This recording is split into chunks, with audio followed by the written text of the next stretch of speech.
Good morning and welcome to another episode of the Writer's Block podcast. I am your host, David Howman, joined by the one, the only Chris Halling, who it looks like he's doing his best 90s Dwayne "The Rock" Johnson dress up with the black shirt and the gold chain for those who are watching on YouTube. Chris, how are you doing? And was that costume choice intentional? No, it wasn't. I mean, it's typically just I don't know. I like to wear a dark shirt and a chain typically. I don't have the build that The Rock has, so I can't pull it off the way he does. But yeah, I mean, I'm doing pretty well. How about you? I'm doing good. On the subject of Dwayne "The Rock" Johnson, I did this past weekend went and saw Moana 2, which of course Dwayne Johnson is in. He voices Maui. It's a good time, fun movie. If you haven't seen the first one, go I see was it. just about to say, do you want to hear something crazy? I consider myself a cinephile. I love movies, but I haven't gotten around to seeing that one, which is You know, crazy. I have two little sisters, and they both love it. I've just never been in the situation to watch it with them, and I don't know if it's a movie I would turn on myself. But I mean, it sounds like I should because I mean, it gets a lot of praise. yeah. Honestly, a week ago, I was in the same boat. But the movie just came out. My wife really wanted to see the second one, and I mentioned, "Oh, I haven't seen the first one." I was still willing to go see Moana 2 without seeing the first one because I'm Yeah. always down for a trip to go see the movie. And she was like, "Oh, we got to watch it." So we watched it. First one was great. Didn't love the second one as much. That tends to happen with sequels, but Yeah. um, I saw that they're I doing still a think live it's a good action. time. I saw they're doing a live action too, and it looks like I mean, it looks like they have The Rock looking even bigger. It's like they put like a padded suit on him. It doesn't look like he's as I mean, it looks like he's even bigger than he is normally, which is nuts. That seems way over the top. I don't know. I don't know the weird obsession of making everything a live action now. It's like The Yeah, Lion I was King. complaining about the same thing, and it bothers me so much. They're making a live action Lilo and Stitch. Yeah, it's like why? Why? They're I feel making like a a lot of the reasons for the success of those movies is because the animation is very like cute and yeah. and like and like good for kids and nice in its own. Like there's no reason to like take away the cuteness. It's like if you looked at like these movies that they're making live action, it typically takes away from like the artistic, just like how pretty it is, the like vibrant colors, especially with like The Lion King. Like The Lion King was not bad, the live action, but it didn't look nearly as colorful and as It like wasn't the same. No, yeah, it lost all its character. And now they're exactly. making a prequel to the live That was action Lion awful. King. That was Uh, horrible watching it's it. like a Mufasa and Scar origin story, which not a single one of us Asked for. needed, has asked for. Yeah, It and it's annoys me so much, so similar to the result of the Cowboys game, which is what we're actually here to talk yeah, about. yeah. So for those of you who made it through our intro discussing the state of Disney and animated films, welcome. We're going to start talking about the Yeah. Dallas Cowboys, who of course uh, lost on Monday night to the Bengals in the dumbest way possible, with 2 minutes to go in the game, tied up 2020. Nick Vigil comes through, blocks the punt, and for half a second, every Cowboys fan is thinking we're about to win this game. And then Amani Oruwariye tries to pick up the ball, whiffs badly. Bengals recover it. And because of the way that this rule works, where they touch the ball past the line of scrimmage, it's technically counted as a muffed punt. So the Bengals recover it, get a fresh set of downs. 3 plays later, they get a touchdown. I wasn't necessarily upset about that touchdown play there because honestly, it was kind of the best case scenario. You get the ball back with, they had just over a minute. They had all 3 timeouts. You got a chance to score, Mhm. versus the Bengals just driving down the field, kicking a field goal as time expires.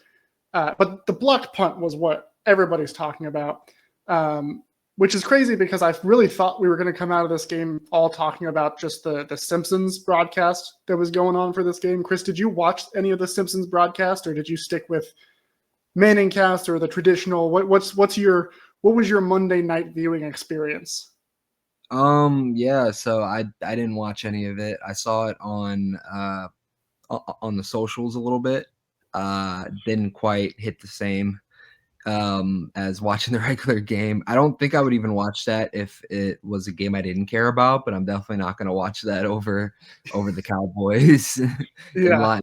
And that's a situation where I'd rather it be live action than animated, personally. There you go, looping it back around. Very good. Are you a fan of The Simpsons? I think that show is older than you, isn't it? Yeah, I think it's actually considerably older than me. I've watched episodes here and there. I don't know. I'm more of a my favorite kind of show like that is honestly Rick and Morty, but I think that comes more with my age.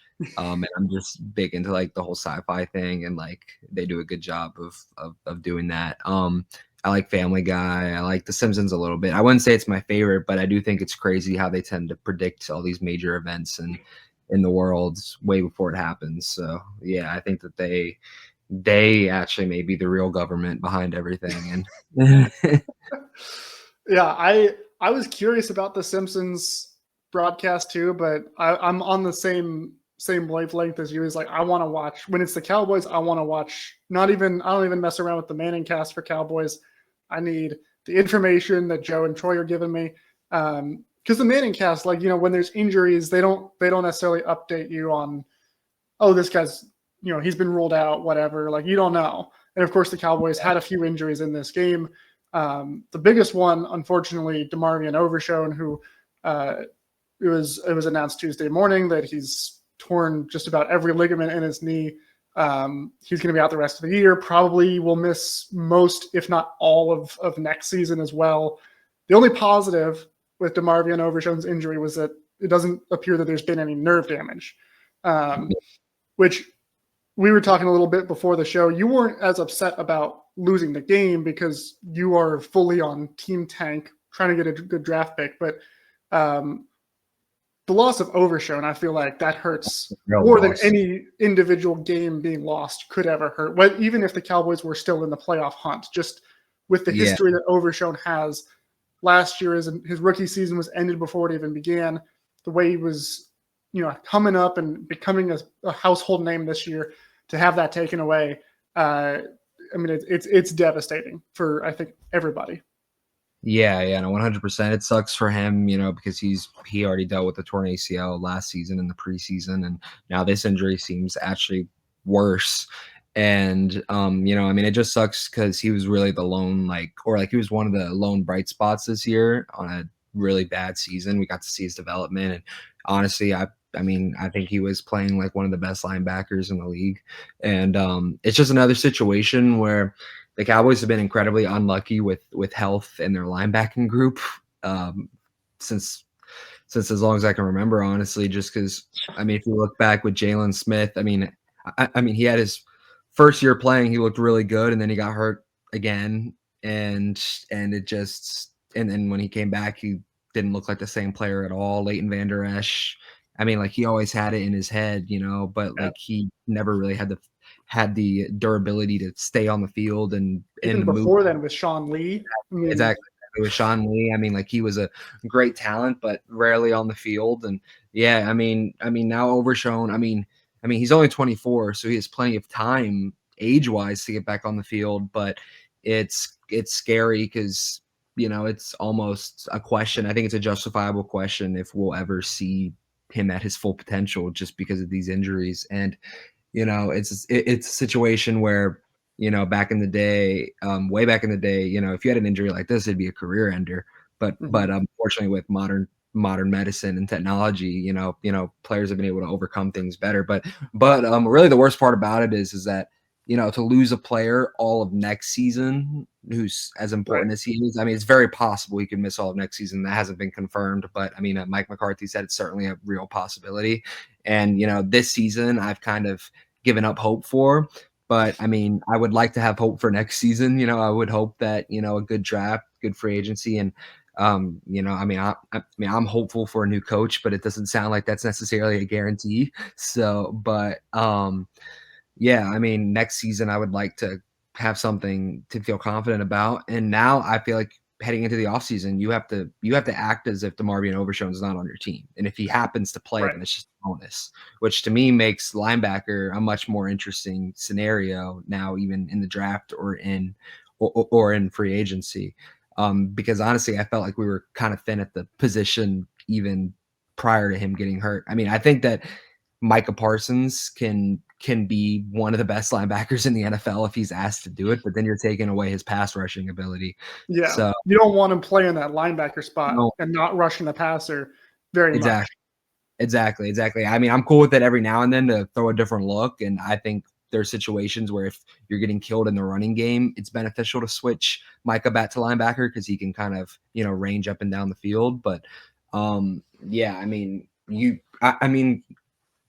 I feel like at minimum you at least want the versatility to be able to, Right. move him around. Well, And in terms of the linebacker position, I mean, obviously there's some plays where he's going to line up at linebacker, but I mean, Eric Kendricks is a free agent after this year. He's been great. He's a very natural fit in Mike Zimmer's defense, but he's a free agent. Mike Zimmer is too, so he probably is not coming back if Zimmer doesn't come back. Even then, it's a question of, is he going to decide he wants to retire, what have you. Damone Clark has, he started off the year playing a lot. He hardly plays. He's been a healthy scratch the last 2 weeks. Now, Maris Leofau, I feel like he looked really, really good when he came in and played more reps once Overshown went down. I think he's looked impressive throughout the year, but he's also still a rookie. So, I mean, not that you're necessarily, like you said, the season is pretty much lost. Mathematically, there is still a chance. But this is not this isn't necessarily a conversation of like, oh, the defense, how are we going to survive now? Like, we're going to see what we've got in Leofau, and he's going to get a chance to get a really healthy portion of reps the rest of the year. But again, like, Leofau looks good. He's a building block. If Overshown doesn't play next year, though, like, Damone Clark still has a year left on his contract next year, but it doesn't seem like Mike Zimmer is too keen on the idea of playing him. Assuming he comes back, then there's the question about Kendricks. After that, it's a position that you're going to have to address potentially with a free agent addition, which, as we all know, the Cowboys love bringing in free agent additions. Exactly. And they already have so many positions that I think need addressing in the offseason, and in their typical way of improving their rosters through the draft.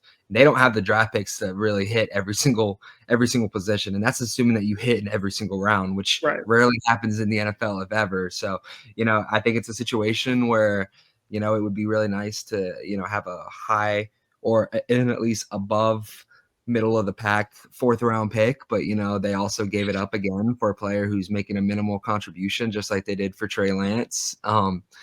So yeah, I mean, I'm not trying to judge Mingo yet because he's kind of been thrown into a bad situation with, having to play with Cooper Rush and, being thrown on a team that's not really competitive right now. But also it's like, I just don't agree with the trade regardless. I think even if you had everyone, I don't see him as being a top 3 wide receiver on this team. So why'd you trade a 4th round pick for him when really, we've seen it in the past, like teams can get key players who can actually make an impact year 1 in the 4th round. And like, that's just, their quarterback was that. Exactly. I just feel like when you have as many holes as the Cowboys do, you can't afford to give 4th round picks, especially when it's going to be as high as it is. Like, they gave their 4th round pick when they were in the 20s, last year for Trey Lance. This is, if things go the way we're expecting, it could be like the 10th pick in the 4th round, or, maybe even a little higher or a little lower. So yeah, I think that's a really bad trade in hindsight, but it is what it is. But yeah, it's just, the Cowboys have so many needs, and essentially they're going to have to be aggressive in free agency if they actually want to contend next season. Because I think even if they bring everyone back and everyone's healthy, there's still too many holes on the team to really make an immediate, just U-Haul of success. Right.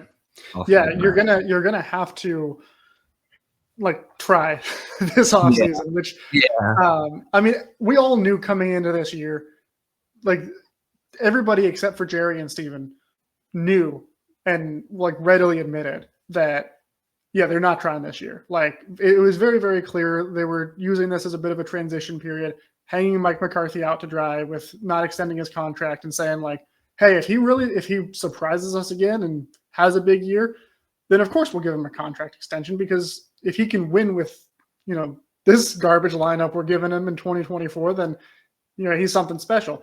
Yeah. And I think, like, for me, that's what I keep coming back to with all these conversations about Mike McCarthy, because, it's been like almost a weekly thing of who are they going to hire to replace him when they're not going to fire him. They're just going to let his contract expire.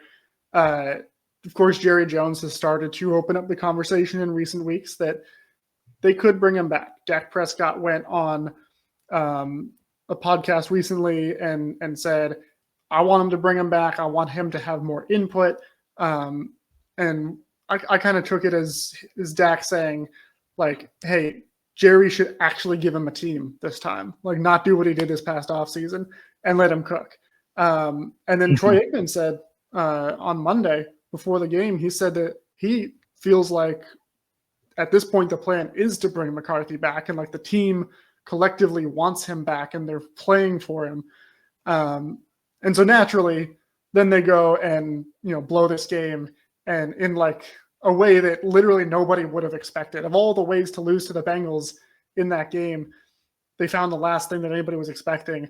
And then, all the Boo Birds came back and said, like, get rid of McCarthy, all these things. And I know you're not a Mike McCarthy fan.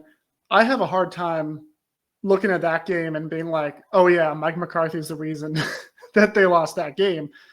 By no means did he call a perfect game, but yeah. I mean, they were scoring points. They were in the second half. For the most part, they were controlling time of possession. They were keeping the ball out of Joe Burrow's hands best they could. And the team made a play when they had the opportunity. It just quite literally slipped through their hands. I think of all the games this year, this is the one that I feel like is, of all the ones that they've lost, I feel like this is the one that is like least on the coaching staff. Do you agree with that?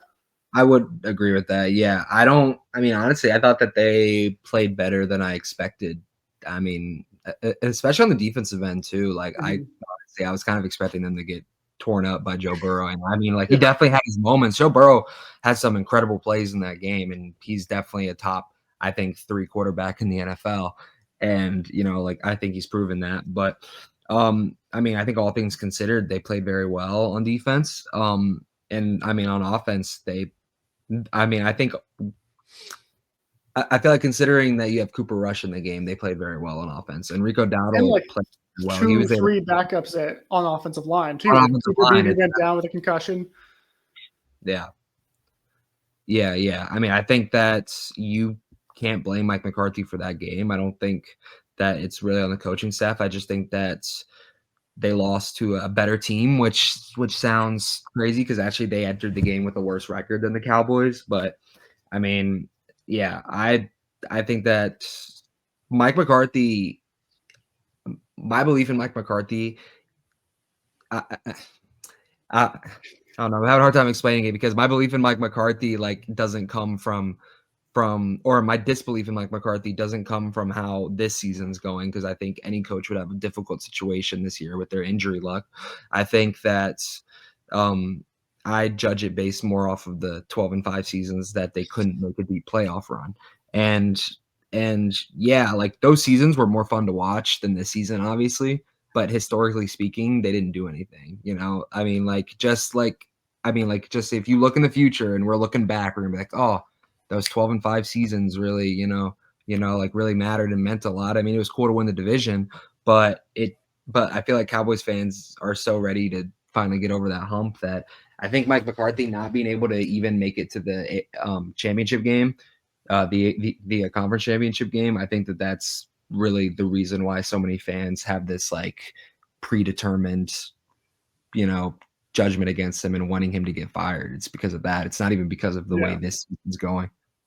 Yeah, I agree completely. I think, obviously anytime that they lose this year, it's like, oh, like once again, like get rid of this guy, but it does, I think, stem from the playoff failures. So let's open it up. Let's talk. Like if they get rid of Mike McCarthy, Like, who comes in and changes this? Because the reality is, I've had this argument so much in the last 48 hours and before then, like, because all of it comes back to, like you said, Mike McCarthy, he wins in the regular season, he doesn't win in the postseason, which in Dallas is true. He's got a 10-8 postseason record with Green Bay. So on one hand, like, we know that this coach is capable of winning in the postseason. He did it in Green Bay. He won a Super Bowl in Green Bay. I think what really sticks out to me back then. That's why I think, I don't think it's easy to look at it that way, because I think the game has changed since then, and the type of talent in the game, and also he had Aaron Rodgers, and I don't know. I think that's a little. And what did Aaron Rodgers do once he left? How many Super Bowls did he win after McCarthy left? He didn't, but I'm just saying I don't know. I mean, that's my point though. Is he was in a good situation in Green Bay, and he won in the playoffs. Even if you discount the Super Bowl year, right? Like, they didn't make it back to the Super Bowl again, but they still won games in the postseason.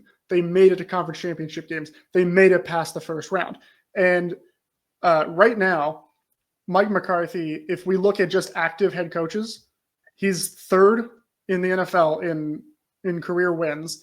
If we look at all head coaches, I believe he's I'm going to mess up the number now, but I'm pretty sure he's tied for 13th most in his career. The coach that he's tied with is Bill Parcells, which brings me back to my original point, is Bill Parcells was another coach who won a Super Bowl somewhere else in a different situation, came to Dallas, and couldn't get it done in Dallas. Couldn't have postseason success, couldn't win the Super Bowl, couldn't bring them to the heights that he had brought another team to. So when we talk about Mike McCarthy needs to go because he doesn't win in the playoffs, I look at it and say, well, Bill Parcells didn't win in the playoffs, Wade Phillips didn't win in the playoffs, Jason Garrett didn't win in the playoffs, and Mike McCarthy isn't winning in the playoffs. It sounds like it's a Dallas Cowboys problem, not a Mike McCarthy problem. So who do you bring in that changes that gets rid of the problems that have stuck for the Cowboys through multiple head coaches? I'm not sure that there is an answer out there. I think you bring in either of those Lions coordinators if it's possible. I don't know. I mean, I think Ben Johnson seems unlikely just because of what he's been looking for in an organization. I don't think he wants to just walk into this Cowboys situation. I think it seems highly unlikely. Yeah, I think it's unlikely. But there was for those who didn't catch it real quick, there was a report last Thursday when the Lions played on Thursday Night Football. But one of the things Ben Johnson is looking for in any team that he goes to be a head coach for is an admission from the team, from leadership, of the things that they did wrong and what their plan is to change that. And that's not coming from Jerry Jones.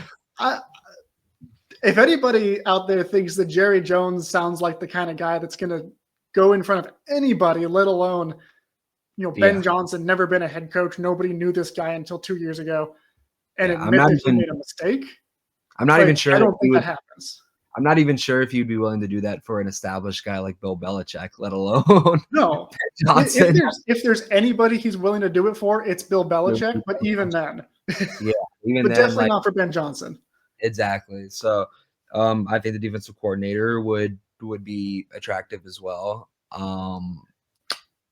But I mean, at the same time, like, I don't know. To me, like, I'm one of those people where, like, I just kind of want to see change. If you haven't been able to do much in the postseason, like, just roll it and just see what happens. See if you can find somebody, I mean, like, maybe it's not a guy we're even thinking of right now. Maybe it's not like a really, like, huge name. Maybe it's somebody who's under the radar and he can come in and just, shift the culture. Because my thing is that each year we've seen with this Cowboys Mike McCarthy led team, it's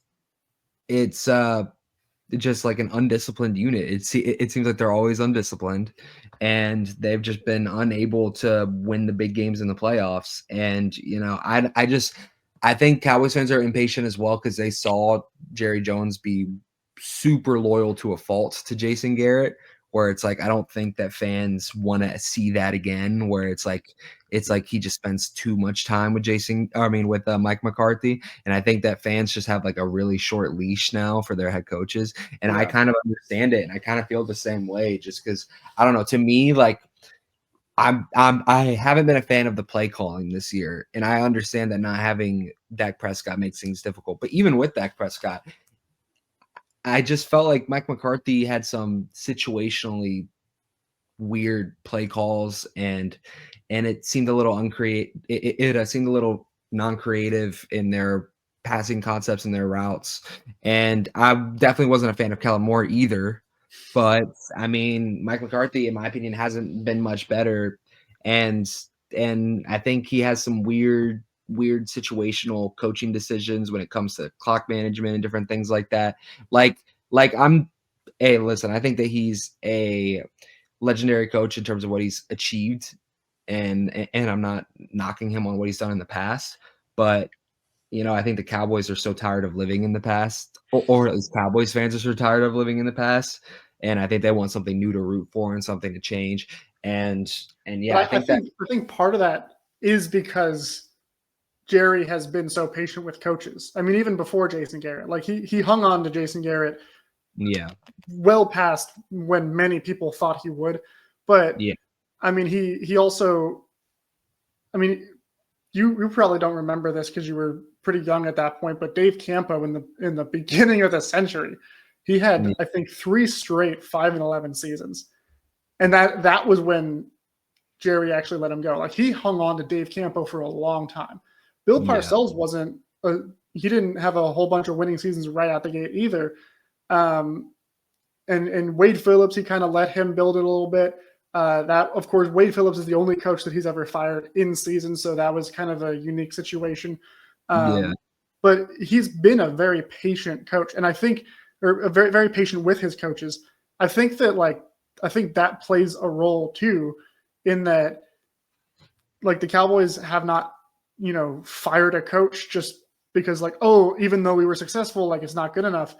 And what I look to is the Buffalo Bills right now, where Sean McDermott has year in, year out, has the Bills in the playoffs. They win their division. They look great. But guess what happens every single year? They run up against the Chiefs. Cowboys don't get past the Chiefs. They can't get past the Chiefs, just like the Cowboys can't get past Kyle Shanahan and the 49ers. But nobody out there is calling for Sean McDermott to get fired. Nobody is saying, the Bills need to get rid of Sean McDermott because he can't win the big game. Like, he has Josh Allen and he still can't win the big Bills game. Fans who would disagree with that, but there's one in every crowd. You can find somebody, but on the whole, people understand in Buffalo, like you can't just completely wipe everything away because you didn't win the Super Bowl every single year. And I think part of that is because for so long, Buffalo was so bad. And they understand, like, hey, we've got a good thing going here. The Cowboys have been really lucky in that they've been to the playoffs at least once under each of their last, I think, 4 head coaches now. And they have one of the better records in the last almost 2 decades in the entire NFL. I mean, they've had success, and they've had, even, there's up years, bad years, but, like, they've had pretty sustained success. And I think, like, on some level, we're taking that for granted. Like, it's so easy to change coaches, and then you hire the wrong guy, and you were talking about, like, they need to find a guy. Maybe it's not somebody we're thinking about right now, but somebody who's the right guy. Just as easy, it's easier to pick the wrong guy. Like, when the Browns hired Hugh Jackson, everybody thought it was the best hire of the coaching cycle. They were like, oh, the Browns got a great one, like, they're turning it around. When they fired him, and then they promoted Freddie Kitchens to be the head coach, it was like Baker Mayfield wanted Freddie Kitchens. Like, Freddie Kitchens he's got the fire. Like, people loved him. He was great. Didn't even last a year as the head coach. Like, there's so many examples out there of people who think they make a great hire, and everybody thinks they make a great hire, and it's just wrong. Similar to people thought the Lions were stupid for hiring Dan Campbell. He came out there talking about biting kneecaps, and they were like, "Oh, Lions, what a joke! Like this guy is not going to be able to coach his way out of a paper bag." And now it's like everybody's saying, as all these head coaching vacancies are coming up, everyone's like, "Who's the next Dan Campbell? Where can we find the next Dan Campbell? Let's hire one of his coordinators." So I think like hiring a coach is such a crapshoot, and there's so many teams that botch it. And I just think when you have a guy who, like Mike McCarthy, has, for the most part, has won and has been successful and gets you to the playoffs, you can't take that for granted.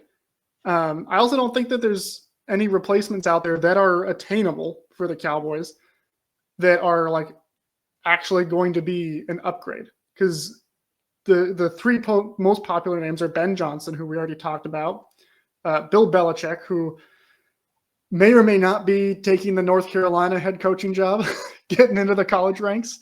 At the time of recording this, it was reported that he's indicated he wants to accept, but there's still some financial details to work out and everything like that. And then Mike Vrabel is another one that's been mentioned.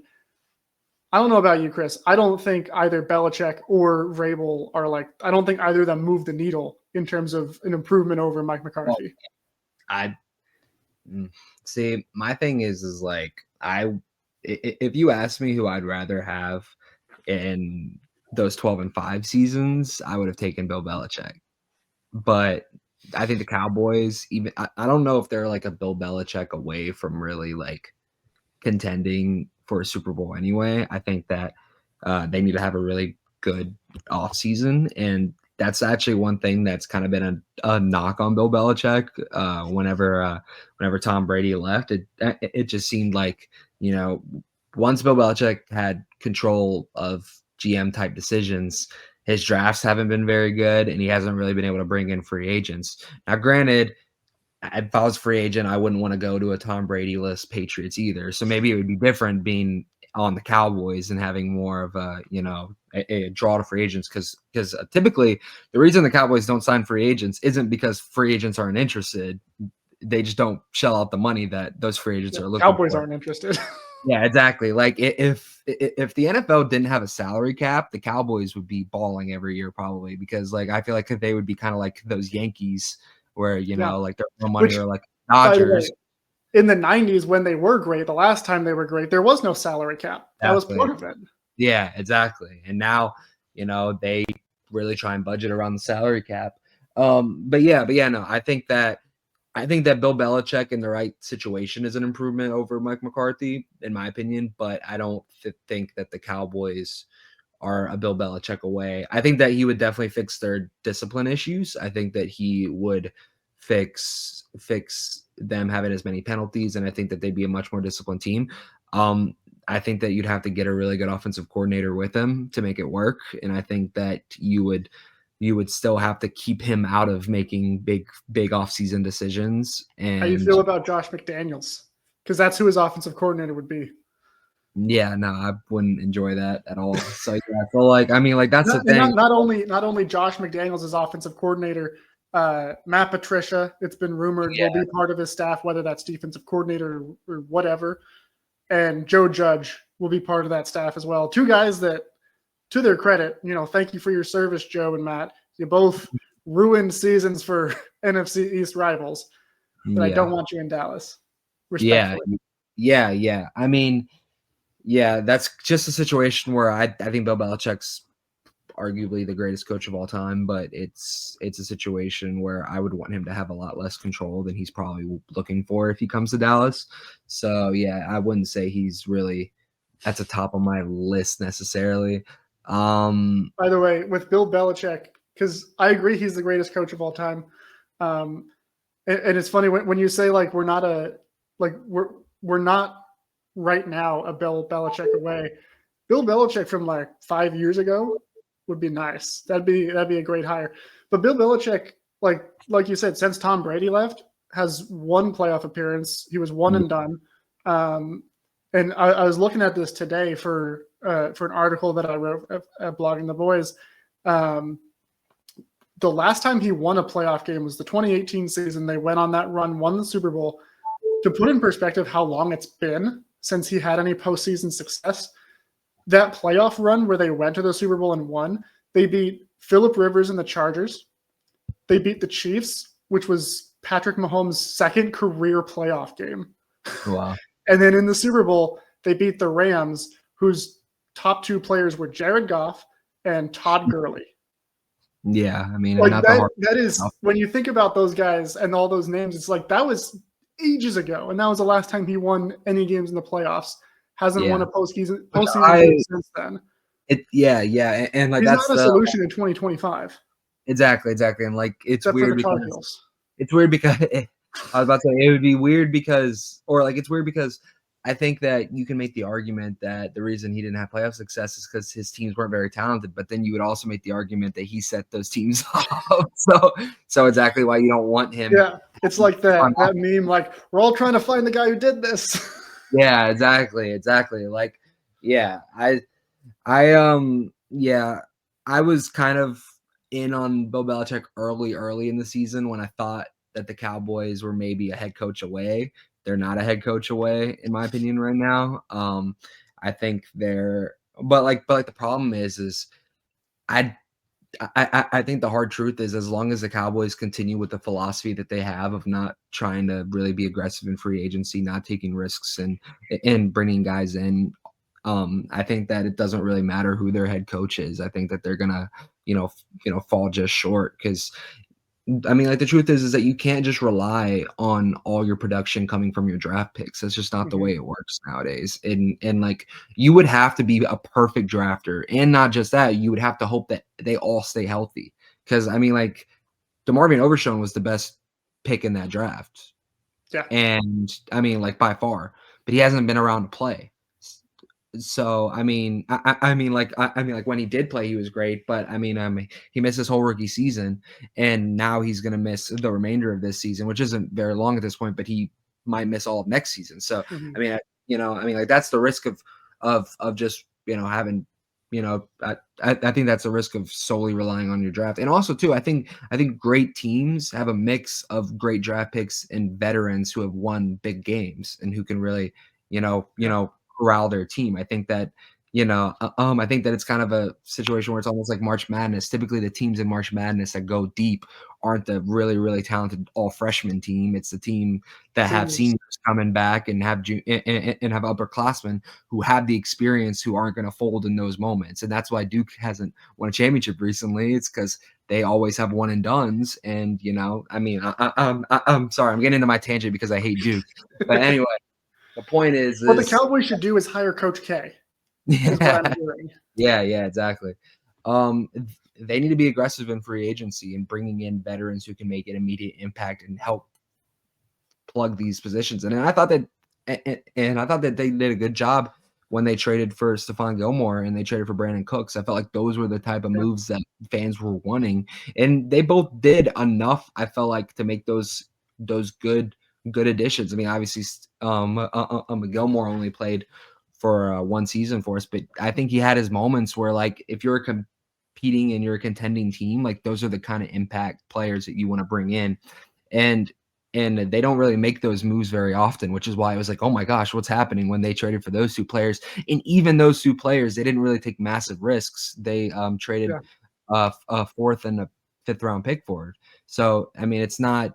I think that they really got to adjust and really look at the way that they've been building their rosters. And I think that they have to, really change things. And I get the argument that you have to, pay Micah Parsons coming up. He's going to be the highest paid defensive player of all time when he signs his deal.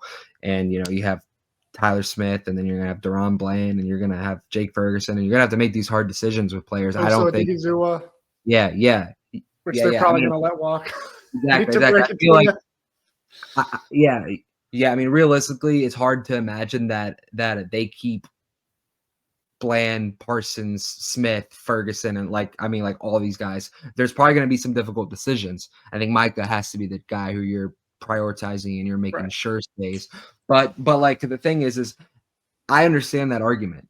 But the reason why they get so much criticism is because they've had these situations where they've had guys on rookie deals and they've not been aggressive. Their biggest knock is that they were very very like complacent whenever Dak was on his rookie contract. Yeah. I mean, but also, I mean, other teams out. managed to pay star players too. I mean, the Dolphins, they just extended Tua. He's getting paid a lot now. Tyreek Hill is being paid a lot. They've got Ramsey. Ramsey, Chubb, Phillip. I mean, they've got guys that are on big contracts. Teron Armstead, their left tackle. Like the Dolphins are doing it. The Bills were doing it until this past offseason. I felt like even the Eagles just recently with signing Saquon Barkley. I mean, like that completely changed their season around. Yeah. Yeah, and now granted, the Eagles are an extreme example because Howie Roseman is the polar opposite in terms of how he approaches risk, and he's had it blow up in his face a few times. And he's okay with that happening because he knows he's going to hit more often than he won't.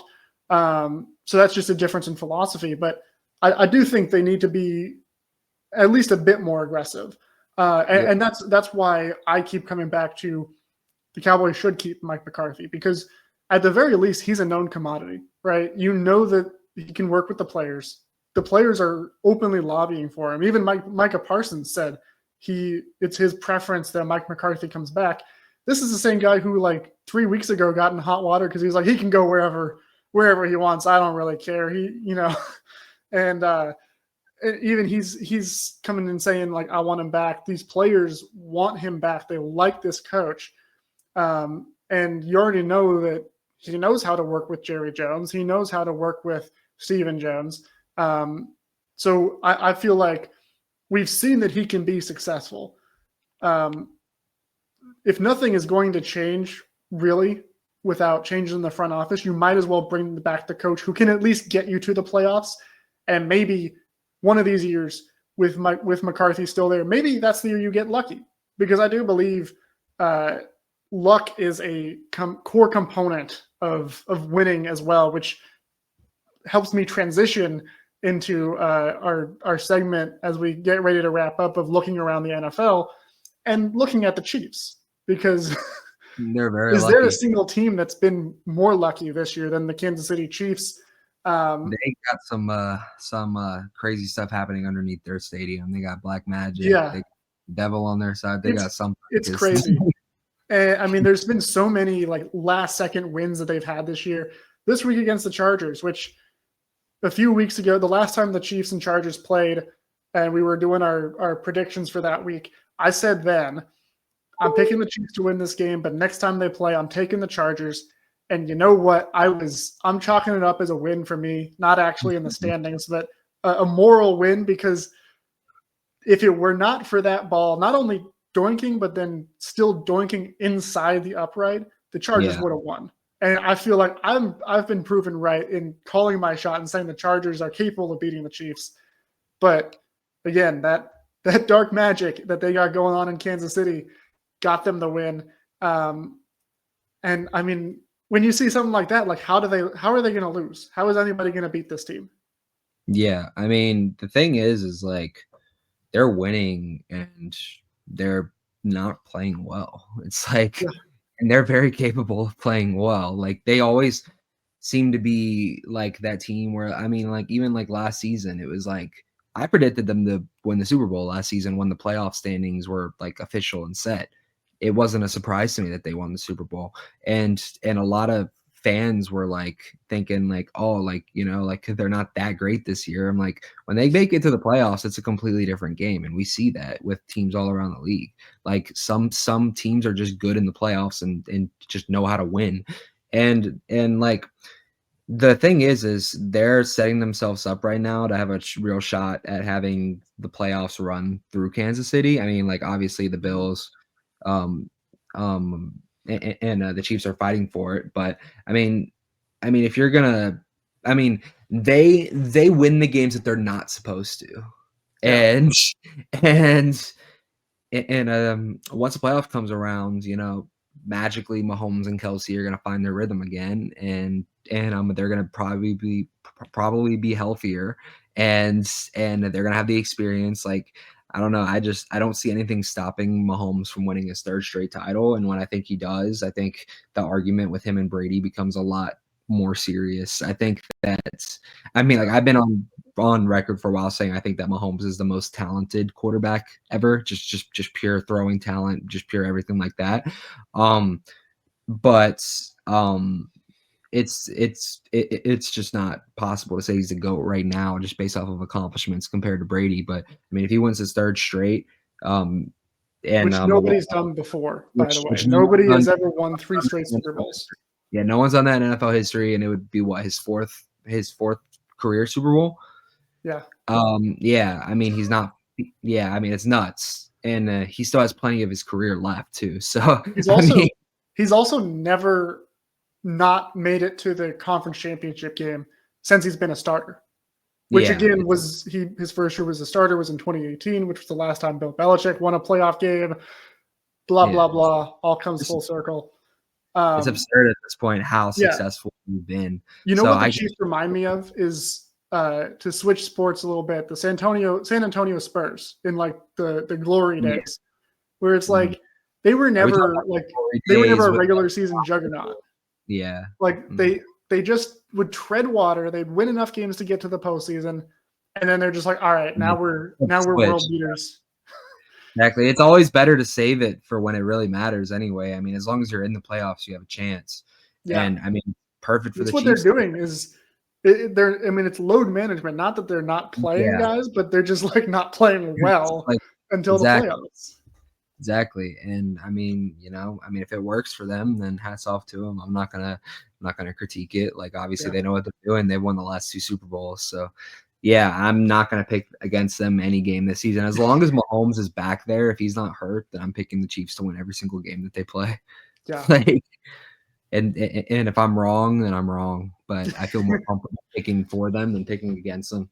Yeah. Meanwhile, in the NFC, the Lions continue to win, and they win looking good. Like on the flip side, like they either blow you out or they do what they did against the Packers, which is just like situational awareness. They move the ball down the field.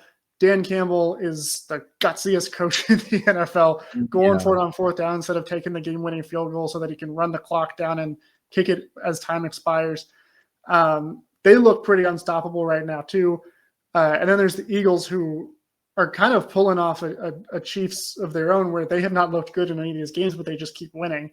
Those 2 teams are kind of the class of the NFL. Then you've got the Packers and Vikings that are competing for wild card spots. They both have moments of looking really good, but I think, to me, the most depressing thing about the Cowboys being so bad this year is that the 49ers are terrible. And this would be the first opportunity for the Cowboys to make the playoffs and not even have to worry about coming up against the 49ers. And they're also going to be too bad to miss the playoffs. Yeah. It's just unfortunate. It seems like really if I feel like the Cowboys have always had like a Packers kryptonite. I don't necessarily think it's a Dak kryptonite, but if we want to talk about Dak's kryptonite, it's always 49ers. He just does not play well in those games. Yeah. So that not have to play that defense would be nice. Well, and the last time the Cowboys beat the 49ers was without Dak Prescott. It was 2020. It was towards the end of the year. The 49ers were down Jimmy Garoppolo as well. I can't remember. I think Brandon Allen maybe was the starter for that game, and Andy Dalton. Or no, Dalton.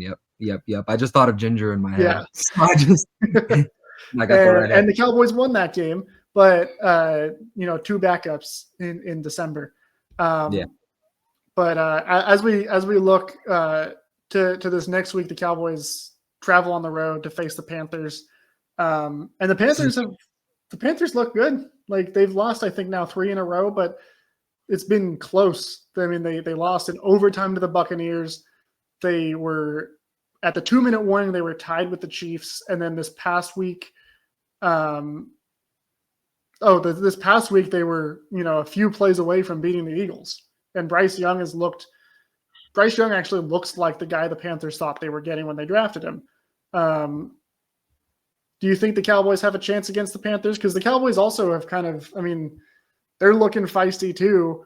They were able to win 2 of those games. They almost beat the Bengals. But the Panthers are not the pushover that they were a few weeks ago. Yeah, so this is actually a game that I'll be attending. Actually, I'm going with my dad. I live in the area, so I mean, it's a game that we definitely wanted to go to. I'm in the situation where I kind of want a good pick, but I don't expect the Cowboys to lose this game. Honestly, I think that this is a team that they should beat, even with their injuries, even with the Panthers, starting to play a little bit better. I don't see how they can. I mean, in my opinion, I think it's going to be a monster game for Micah Parsons. I think he's gonna get to Bryce Young 2.5 plus times. Like I think He should. it's gonna be a big game for him. The Panthers' offensive line is not good at all, and Bryce Young is still, I think he's still, fighting a learning curve right now of his pocket awareness. So I think it should be a big game for Micah. I think the defense does enough, and honestly, this Panthers defense isn't that great either. I just don't think the Yeah. Panthers are a good team. Statistically, coming into this last week, they were the only defense giving up more points per game than the Bengals. Yeah, exactly. So I think if the Panthers I think if the Cowboys can just not overthink it, just get Rico involved, make sure CD gets the ball, make sure you get some, Turpin action. I think if they just play smart football, then I think that they should win. And if they don't do stupid stuff like they did against the Bengals, then yeah. And I'm also, I wanted to quickly point out as well that I actually just submitted an article about this at a Blogging the Boys, that this is the second time in 3 weeks that special teams mishap almost. It came in a really crucial situation because Wanye Thomas against the Commanders, he just picked up the ball and ran for the touchdown, which if I was in his situation, I probably would have done it too.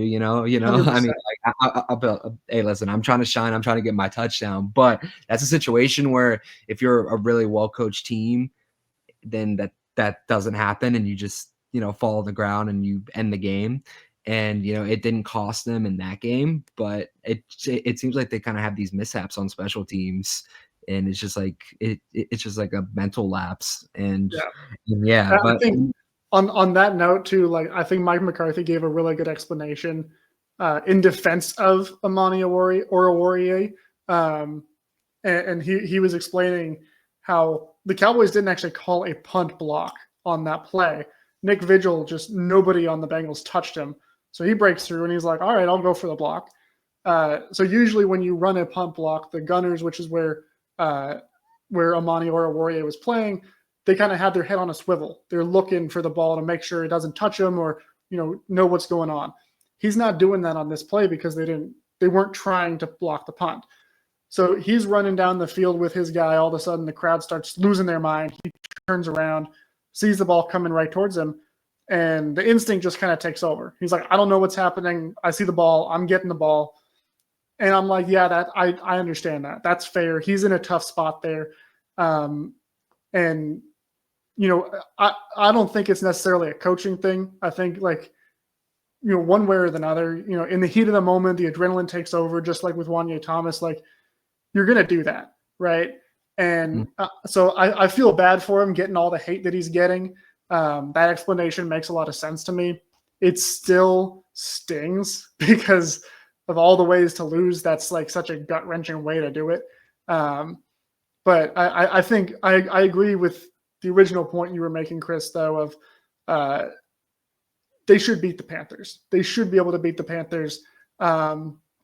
I think Carolina's looked a lot better in recent weeks, enough for them to know, like, Bryce Young's our starter next year. Dave Canales, the rookie head coach, is worth keeping around. Their owner likes to fire coaches real quickly, but he should be keeping Canales around for next year. But I think, like you said, Micah Parsons and this defense, the way they're playing, they're going to have Bryce Young's head spinning. I don't think our offense is going to be like amazing against this Panthers defense, but they'll do enough to score points because CeeDee Lamb is still CeeDee Lamb, as we saw in this game. And that Panthers defense has been really, really, really bad all year long. So I think we're in agreement. The Cowboys should win this game. We'll see if they actually do pull it out.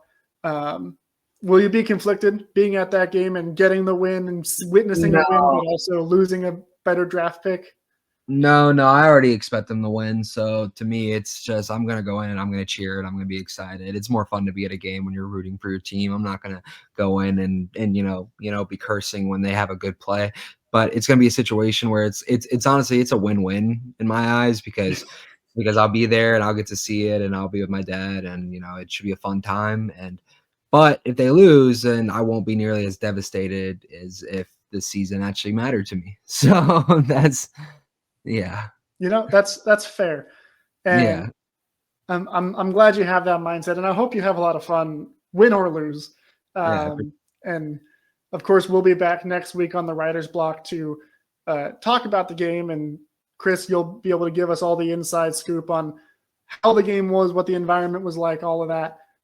So be sure for everybody to tune in next week as well when we're breaking down, hopefully, the Cowboys win. I don't know. Some people obviously are hoping for different, but win or lose or tie, we'll be here breaking it all down at the Writer's Block. So for Chris Halling, for me, David Howman, remember always, how about them Cowboys?